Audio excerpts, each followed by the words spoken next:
Hello and welcome to another video tutorial. Today I'm over guest designing on the Inlinks Lily Pad blog, and I'm really excited to share some distress ink techniques with the new distress stains. And these have come out from Ranger.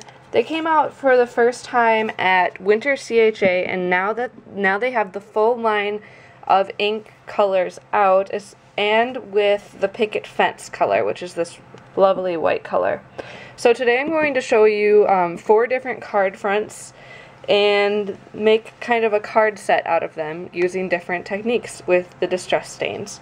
You can find out more information on the LilyPad blog at lilypad.inlinks.com and over on my blog at brittaswiderski.com. And so let's get started.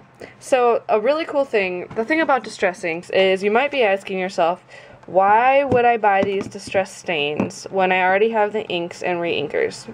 Well, you can just mix the water, or you can just mix the re-inkers with water and get a similar effect. But the problem is, since distress ink is reactive to water, when you mix it with water, it already reacts. So the really cool thing about distress stains is when you put them on a piece of paper, let them dry, and then sprinkle water on it, it still reacts.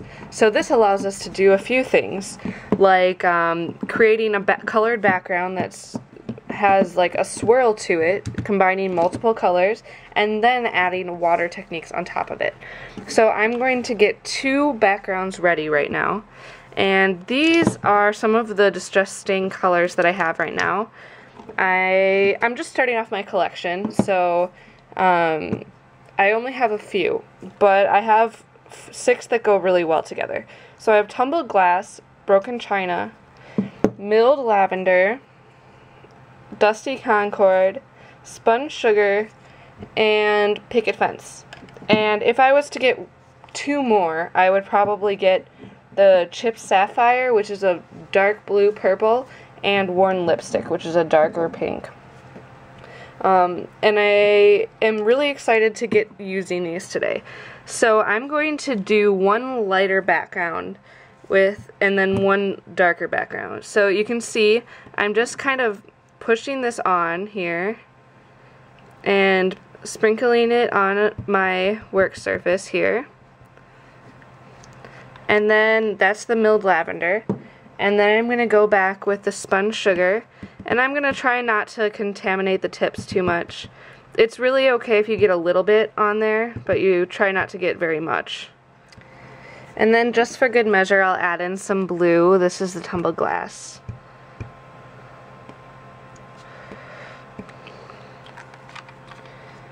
And now I can pick up this with my piece of paper.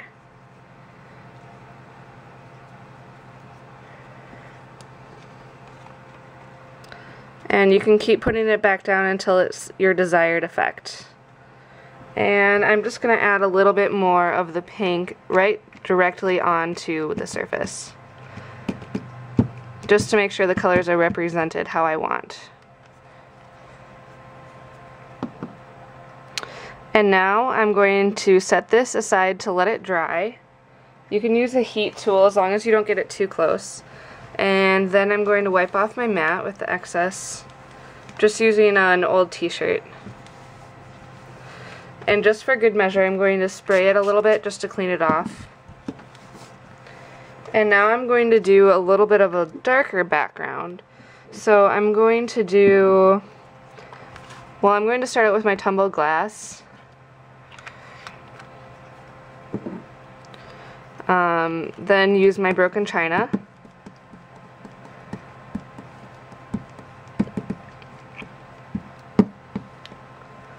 And here's a tip, you can squeeze the sides when you're pressing down, just slightly, to add some more ink coming out. And then I'm going to add some dusty concord.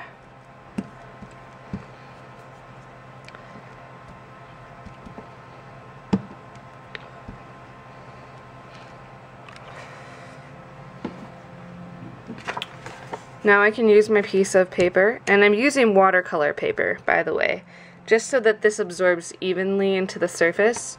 You could do this with regular cardstock, but I want to make sure that the ink doesn't kind of warp the paper too much. So you can see we have a really, really pretty effect here.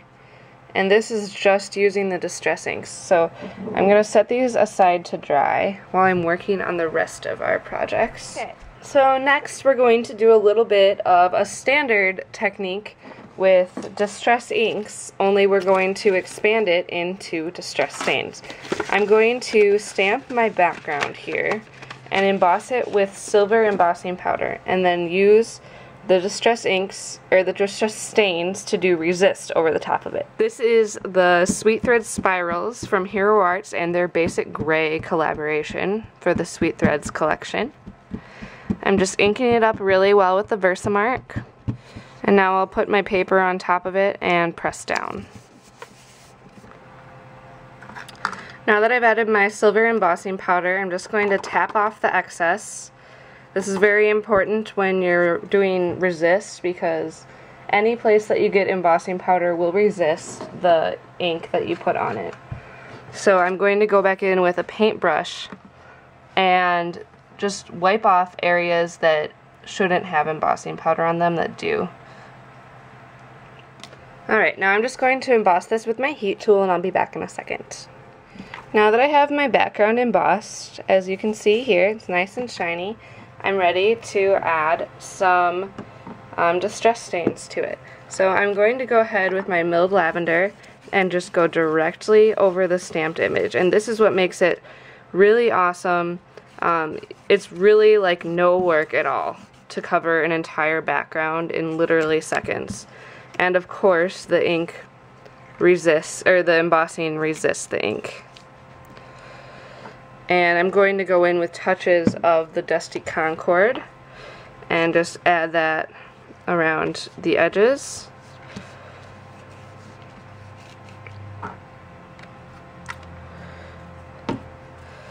And then I'm going to add some more milled lavender just to blend everything together. I'm trying not to contaminate the tips, but you can go in with your fingers and kind of mix them together.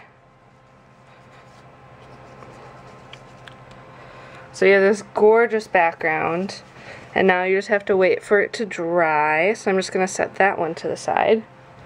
And now we can get to work on our fourth background, which for this one I've chose kind of a busy piece of paper. This is from the My Mind's Eye Lime Twist Happy Go Lucky collection.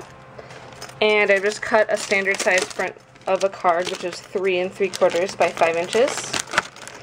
I'm going to be using this stamp from Hero Arts. It's called Large Fabric Design. And I'm going to ink this up with Versamark and emboss it in clear embossing powder this time. So now that I have my background clear embossed, you can't really see the pattern yet, but you will be able to in a second. You could do what we just did with the Distress stain, you know, do Dusty Concord or something like that, and go over the top and really block out those areas and make them darker. What I'm going to do actually is use my Picket Fence Distress stain and go over the top and use it to kind of create a whitewash effect. So it's kind of like a paint dauber almost. It looks that thick, and when you go over it like this, it goes on really thick. So don't get concerned, because it will dry a little bit more translucent, but it goes on quite opaque, and you go right over the top of all of your embossing, and then just give it a few seconds to dry, and then we can wipe off the excess. But you can already see the design starting to take shape here. So now we can clean off our mat and then go back to our first two backgrounds that we've had drying for a few minutes. Alright, this first one here, I'm just going to dot off the excess ink, but it's fairly dry. The back's a little wet still, but it's dry enough to work with, and I've only had this sitting for probably about 5 minutes. And now we're going to take some water on our fingers and flick it to create this water reaction. So I'm actually going to cover up my other projects with my mat, just so that I don't get them wet too. And I'm going to spritz my fingers and then just flick onto my paper. And then this is where you get to see the awesome water reaction. And you can see here, the water is starting to react with the distress stains. And it's really cool because you couldn't get a marbled look like this and react it with water with distress inks. So let this sit for a little bit. The water will soak in and react and create an even cooler effect after you let it sit for just a little bit.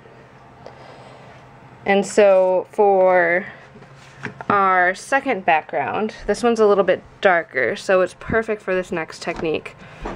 We can take another background stamp, and this one is the flower pattern from Hero Arts as well.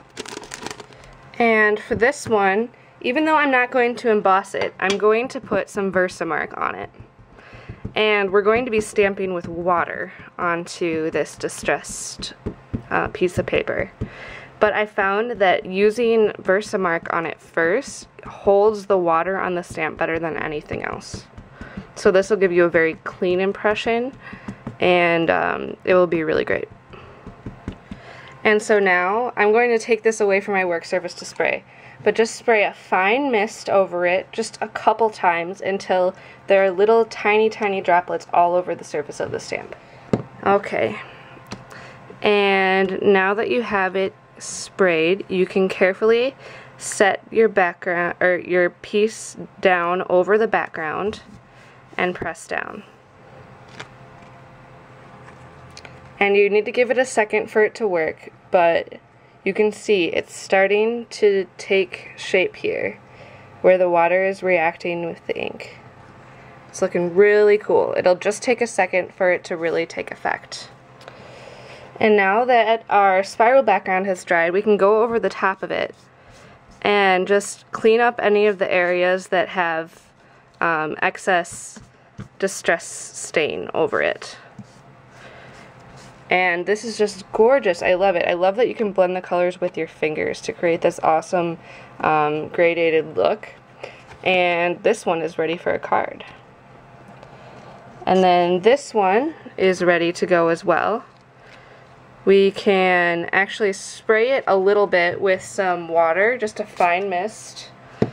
And then we're going to go back over and remove the white from the embossed areas. So now you have this really cool pattern on pattern effect on the paper. So from far away you can't really see it, but up close you have this awesome embossed treatment.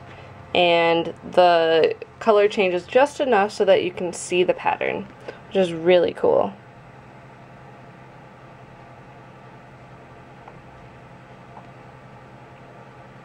Alright, and now you can see the pattern on this one that we stamped with the flower, and look at that awesome definition. If I was going to do it again, I think I'd add a little bit more water because it'd be a more vivid effect, but you can definitely still see the pattern, and it creates this really nice, elegant, understated look. So that's really awesome. As you can see here, the water has reacted with the background that we've done first here, and created even more of a watercolor look, which is really cool. So you can do all sorts of things with these distress inks. So let me just grab them all together here.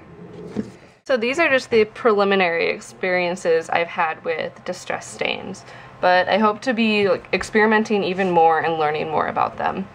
And things I really have enjoyed playing with the distress inks, or the distress stains so far, are the fact that you can create these awesome watercolor backgrounds without reacting the water. You can use your fingers to blend them together, which is really cool. And then you can still do all the techniques you did before with distressed inks, like stamping on top of it with water and emboss resist, but now you have the flexibility of covering a larger area with the distress stains. So I'm really excited about this and hope to have more to share with you in the future with these stains as I do a little bit more experimenting. So here is a picture of the finished set of cards together after I've dolled them up a little bit and put the backgrounds together. And And I think you can go ahead and try this with any of the inks that you have on hand. If you have just one distress stain, go ahead and try the Emboss Resist, or pick up 2 and try it with that. And just get started today. Basically, all you need to make a card is just some time to sit down and play, a background piece that you do a really cool inking technique on, and then a sentiment, and you're good to go once you put it on a card. So I hope you enjoyed this tutorial. Thank you very much for Lilypad Cards for having me on their blog today, and I hope you check out their blog at lilypad.inlinks.com. And you can also check out my blog at brittaswiderski.com for more information on this tutorial. And I hope to catch you again next time. Thanks for watching.